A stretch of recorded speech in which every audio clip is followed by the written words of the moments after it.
Everyone's heard the phrase, "Mother knows best," but you know who knows better? Grandma. Ever noticed how your grandparents seem to have won thousands of dollars in savings, but you can't even save a cent? That's because they knew the art of frugal living, and we don't. In this video, we're going to take you back to basics and tell you about 10 old-fashioned frugal living tips. First up at hash 10, we've got home remedies. Modern medicine might have made things a lot easier for us, but they're loaded with generic chemicals. Back in the day, people used natural home remedies for every illness they had. The secret recipe to living a healthy and productive life is taking care of your health. It's easy to say that your busy schedule doesn't leave any time for home remedies, but conventional medicine isn't a great go-to solution either. Apart from being overly expensive, medicines take a long time to work. Instead of draining all your cash on hospital visits and filling prescriptions, head down to the local farmer's market and grab some basic ingredients.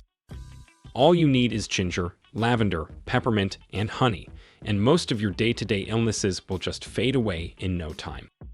Next up, tip hash 9 is DIY projects. In an old-fashioned world, people didn't have the luxury of buying new things. Most of the time, they had to build their own cutlery holders, coasters, and even small tables. They used things like used cans, plastic containers, and recycled wood to make their homes a comfortable place to live. Save yourself that next run to Home Depot and try to DIY something instead.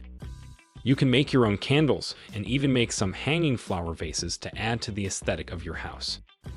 DIY projects aren't just for home decor, but they can be for everything else too. Back in the day, people grew their own food and even washed their own clothes. If you learn how to do your own hair, then you'd be saving up to $4 for your monthly trim. After that, tip hash 8 says always buy from the farmer. People who couldn't grow their own food bought their produce directly from the farmer. Why the heck are we still buying from grocery stores? Next time you need a bunch of fresh fruits and vegetables, head down to the local farmer's market and buy in bulk. Trust us, you'll end up saving enough money to get you through a rainy day. Apart from buying from the farmers, you can also start growing a few things yourself. Instead, all you need is a little kitchen garden where you can grow houseplants like herbs. Not only will you keep saving money over time, but you'll also have fresh herbs to put in food all the time. Then at hash 7, it's always better to make your own food. Speaking of fruits and vegetables, this one's truly a no-brainer. In older times, there weren't any pre-cooked meals or store-bought bread. People baked their breads at home and cooked their own food from scratch. Everyone knows that a homemade pie is always a treat. These recipes have been passed from generation to generation, and our grandmas definitely didn't have thousands of dollars to spend on groceries. When you prepare food at home, you follow high standards of cleanliness and hygiene, much better than what any restaurant could offer. And once you learn to perfect one recipe, hundreds of others are just a piece of cake. Now at hash 6, and this one's important, recycle and reuse everything. Taking on a frugal lifestyle means making the best use of everything you own. Grandma didn't even have YouTube tutorials. She just had to protect her wallet from unnecessary expenses. You might be wondering, but how do I recycle things I don't need anymore? Well, you can turn old t-shirts into fabric scraps for cleaning the house. And speaking of clothes, you can always make your own. Stitching and knitting were popular skills back in the day, and you can learn a few basics to create your own outfits.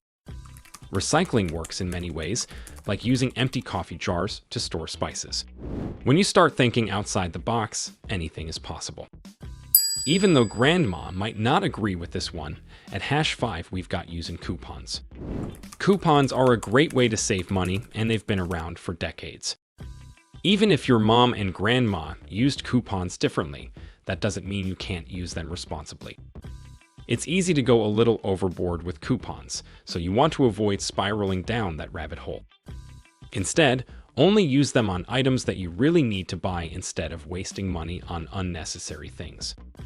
Get your hands on a good coupon book and start saving hundreds of dollars on petty purchases. From movie tickets to buy one get one free offers, coupons are the easiest way to embrace a frugal lifestyle. Coming back to Grandma's advice, at #4 there's preserving things to use them later. Did you know you could preserve food without dumping it in the fridge? Decades ago, people would store meat in the cellar for preservation and cover jam with paraffin wax to keep it fresh. If all this sounds dangerous to you, then you should probably know that none of our grandparents died from food poisoning. Even if you want to store things in the fridge, there's no harm in that. Buy or cook food in bulk, then save it for later. That's also how the new meal prep trend works. You can boil your beans and freeze them to last for a longer time without having to make another run to the grocery store. Similarly, you can cook more of the same meal, store it in containers, and store it in your fridge for later use. This way, you'll be saving more than you'd expect. And of course, tip #3 is to always keep your pantry stocked. Speaking of buying in bulk, it's always a good idea to have a stocked pantry. Even in tough times, the old-fashioned norm was to always have enough food to feed the family. Also, if you keep making unnecessary trips to the store, then you're bound to pick up a few things you don't need. Who hasn't fallen victim to those clearance sale aisles at the store? Even if we don't need it, we end up buying it anyway. Buying your groceries for the entire month at once also helps you keep your budget in check. If you're surviving on a monthly income, then you need to take care of groceries before your finances take a dip towards the end of the month. But before you head out to the store, remember that frugal living tip #2 is to repair before buying. Frugal living is all about keeping your trips to the grocery store in check. Every time you think something is broken beyond repair, chances are that it isn't. Before you buy a new pair of shoes, a new table, or even a new stove, think of repairing the things you already have. The soles of your shoe can be replaced. You can fix the table with a small DIY project, and even your stove just needs new wiring.